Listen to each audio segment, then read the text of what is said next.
Welcome Kavitha madam. அவங்க வந்துட்டு அவங்கக்கிட்ட நான் வந்துட்டு பார்த்தீங்கன்னா ஹஸ்பண்டாக ஒர்க் பண்ணிக்கிட்டு இருக்கேன். ஸோ ஸோ நிறைய பேருக்கு அட்வொகேட்டாக தான் தெரியும் இல்லையா? உண்மையிலே ஒரு வாட்டி வந்து நான் மேடம்னு சொல்லலை, அவங்கள வாங்க போங்கன்னு சொல்லிட்டேன்.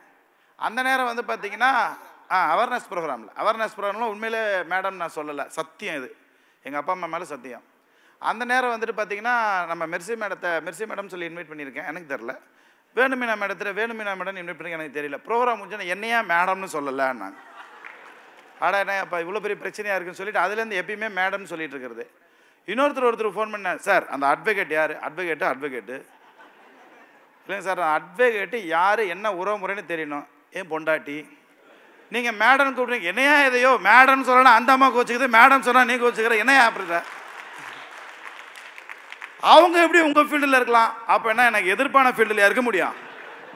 சரி நான் கேட்குறேன், என்னோட ஒய்ஃபு நேர்மையான ஒரு ஃபீல்டில் இல்லாமல் வேறு ஒரு ஃபீல்டில் நேர்மையற்ற ஒரு ஃபீல்டில் இருந்தால், ஏன்டா நான் உன் ஒய்ஃபு மட்டும் வேறு நேர்மையற்ற விஷயத்தில் இருக்காங்க, காரி துப்ப மாட்டாங்களா? நேர்மையான இடத்துல தாங்க எல்லாருமே இருக்கணும். ஸோ இப்படி போனாலும் பிரச்சனை, அப்படி போனாலும் பிரச்சனை, இப்படிலாம் இருக்குது. ஸோ அதனால் உங்கள்கிட்ட இவங்களை இன்ட்ரடியூஸ் பண்ணிவிட்டு ஒரு ஃபியூ வேர்ட்ஸ் அவங்களோட நான் வந்துட்டு என்னோடய ஒய்ஃபாக நான் பேச விடணும்னு நினைக்கிறேன், அட்வொகேட்டாக இல்லாமல். ஸோ அந்த மேடை அவங்களுக்கு இது வரைக்கும் அமையல இல்லையா?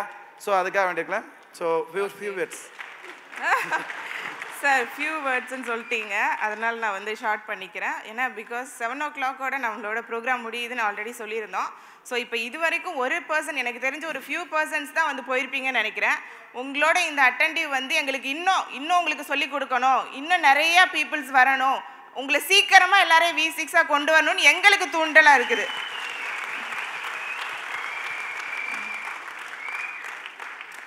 கண்டிப்பாங்க. இப்போ இன்றைக்கோட செக்ஷன் பார்த்தீங்கன்னா நம்ம வந்து ஒரு புக்கு வந்து நம்ம படிப்போம். எதுக்காகனா அதுலேருந்து ஒரு இன்ஃபர்மேஷன் நம்மளோட லைஃப்பை வந்து ஏதோ ஒரு பேஜில் இருந்து நம்மளுக்கு வந்து மாற்றணும்னு நினச்சிட்டு தான் படிப்போம். ஸோ இப்போ ஒரு 100 பேஜஸ் உள்ள புக்கை நம்ம படிக்கிறோன்னா அதில் ஒரு 99 பேஜில் இருக்கலாம், இல்லை 97th பேஜில் வந்து அந்த ஒரு வரிகள் இருக்கலாம். பட் இன்னைக்கு நம்ம சார் சொல்லி கொடுத்த ஒவ்வொரு வரிகளுமே ஒவ்வொரு புக்குக்கு ஈக்குவலான குவாலிட்டியான இன்ஃபர்மேஷன்ஸ். அதனால் நான் கண்டிப்பாக சொல்கிறேங்க, சாரை வந்து நீங்கள் எல்லாருமே ரொம்ப கெட்டியமாக பிடிச்சிக்கோங்க, ஓகேங்களா? எங்களுக்கு நெக்ஸ்ட்டு மந்தோட ஆகஸ்டோட 9 years வந்து கம்ப்ளீட் ஆகுது, எங்களுக்கு மேரேஜ் ஆகிட்டு. ஸோ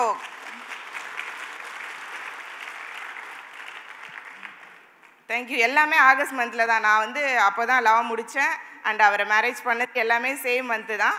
ஸோ அது எனக்கு ஒரு லக்கி மந்தாக தான் நானும் ஃபீல் பண்ணுறேன். நெக்ஸ்ட்டு மந்த்து வந்து பார்த்திங்கன்னா கண்டிப்பாக இங்கே இருக்கிற V3 அண்ட் எபோ லீடர்ஸ் எல்லோரும் V6 வாங்க. கண்டிப்பாக உங்களுக்கு நல்ல ஒரு ஆப்பர்ச்சுனிட்டி இருக்குது. இப்போ நாங்கள் வந்து சார் வந்து ட்ரைனிங் எடுக்கும்போது பார்த்திங்கன்னா ஸ்டார்டிங்கில் எங்களுக்கு எந்த சப்போர்ட்டுமே கிடையாது. பிகாஸ் சாரோட வந்த மென்டர் அவங்க எல்லாருமே வந்து பிஸ்னஸை விட்டு வேறு பிஸ்னஸ்க்கு போயிட்டாங்க. எங்களுக்கு எந்த சப்போர்ட்டுமே கிடையாது. சாராக தான் அவர் நிறைய அமௌண்ட்டு லாஸ் பண்ணி, இப்போ நாங்கள் நினச்சிருந்தோன்னா அவேர்னஸ் ப்ரோக்ராமில் 47 lakhs வந்து நாங்கள் லாஸ் பண்ணோன்னு சொல்லியிருப்பார். ஸோ அதெல்லாம் வந்து இப்போ நாங்கள் 80% வந்து நாங்கள் முடிச்சிட்டோம். இன்னும் ஒரு 20% தான் இருக்குது. எல்லாமே ராயல் கியூவில் ஏர்ன் பண்ணி தான் நாங்கள் எல்லா கடனையுமே அடைச்சோம். கண்டிப்பாக உங்களுக்கும் அது நடக்கும். சார் சாரி, ஃபியூ மினிட்ஸ் சொன்னீங்க, ஆனால் அது போயிட்டே இருக்குது. பீப்புள்ஸ் எல்லோரும் அட்டென்டிவாக இருக்கீங்கல்ல, ஓகே தானே? நான் பேசலாம்ல? தேங்க்யூ. உங்களோட இந்த அப்ரோச் தான் எனக்கு ரொம்ப ரொம்ப பிடிச்சிருக்கு. Thank you once again. Thank you madam. வரேன் சார். எஸ், அவ்வளோதானா? என்னோட நான் எப்படி சொன்னேன் இல்லையா, அஸ் அட்வொகேட்டாக இருந்துட்டு நான் எப்படி இப்போ வந்து ரோபோடெக்குள்ளே நான் வந்து இன்வால்வ் ஆனேன்னு பார்த்தீங்கன்னா, பேசிக்காக 2019 வந்து நான் தான் வந்து ஃபர்ஸ்ட்டு இன்ட்ராடே வந்து கிளாஸ் போய் நான் கற்றுக்கிட்டேன். ஸோ வந்து நான் போயிட்டு அமௌண்ட்டு வந்து ஒரு 3 lakhs மேலே நானே வந்து அஸ் அட்வொகேட்டாக இருந்து எனக்கு வந்து கொஞ்சம் நாலேஜ் கொஞ்சமாவது இருந்ததுன்னு நினைக்கிறேன், அதாவது ட்ரேடிங்கில். ஸோ அப்படி இருந்தும் வந்து நான் வந்து எல்லாத்தையுமே அமௌண்ட்டை வந்து லாஸ் பண்ணேன். ஸோ அதுக்கப்புறமா சார் வந்து 2021 வந்து ராயல் கியூ வந்து ஸ்டார்ட் பண்ணார். நான் அந்த சமயத்தில் வந்து எனக்கு எந்த பிலீவுமே கிடையாது. பிகாஸ் நான் வந்து அமௌண்ட் லாஸ் பண்ணியிருந்ததுனால அஸ் அட்வொகேட்டாக இருந்து சார் வேண்டாம் இதெல்லாம் போகாதீங்க அப்படின்னு சொன்னேன். பட் அவர் ரொம்ப கான்ஃபிடெண்ட்டாக இருந்து V1 இருந்து ஸ்டில் இன்னைக்கு வரைக்கும் அவரோட எஃபர்ட்டை சேம் எஃபர்ட் தான் கொடுக்குறாரு, எந்த இடத்துலையுமே தோண்டு போகலை. ஸோ அதனால தான் நாங்கள் வந்து இந்த ஒரு ஷார்ட் பீரியடில் ரொம்ப நேர்மையான வழியில் V6 நாங்கள் வந்து ரீச் பண்ணியிருக்கோம் நான் சொல்லுவேன். ஓகேங்களா? ஸோ எல்லாருமே அதே மாதிரி ரொம்ப கான்ஃபிடென்ட்டாக இருங்க. ஸோ இப்படி தான் நான் வந்து அவர் V6 V3 ஆனாங்க.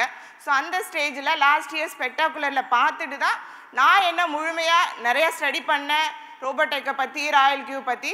ஸோ அதுக்கப்புறம் தான் நான் வந்து ஃபுல் அண்ட் ஃபுல் லீகல் அட்வைஸராக வந்து, அதுக்கு முன்னாடி நானும் ஒரு டெஸ்டிமோனி தான் உங்களை மாதிரி சொல்லிட்டு இருந்தேங்க அவேர்னஸ் ப்ரோக்ராமில்.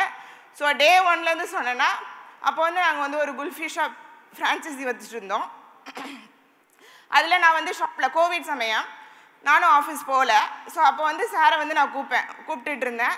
சார் வாங்க சார், கொஞ்சம் நீங்களும் வந்து ஷாப்பில் இருங்க, நம்ம எங்களுக்கு ரொம்ப கடன் இருந்தது சொன்னோம் இல்லையா? ஸோ அந்த கடன்லாம் பார்த்தீங்கன்னா எங்களுடைய அத்தைக்கும் மாமாவுக்கும் நாங்கள் பண்ணின மெடிக்கல் எக்ஸ்பென்சஸ் தாங்க அந்த அமௌண்ட் எல்லாமே. கண்டிப்பாக சொல்கிறேன், அவருக்கு எந்த கெட்ட பழக்கமும் கிடையாது. அவங்க ஃப்ரெண்ட்ஸுங்க கூட வெளியிலலாம் போக மாட்டாங்க. ஸோ எங்களுக்கு அந்த ஏற்பட்ட கடன் எல்லாமே ஒரு மெடிக்கல் எக்ஸ்பென்சஸ்க்காக வந்தது தான். ஸோ அதெல்லாமே வந்து அவர் வந்து அடைச்சிட்டாரு.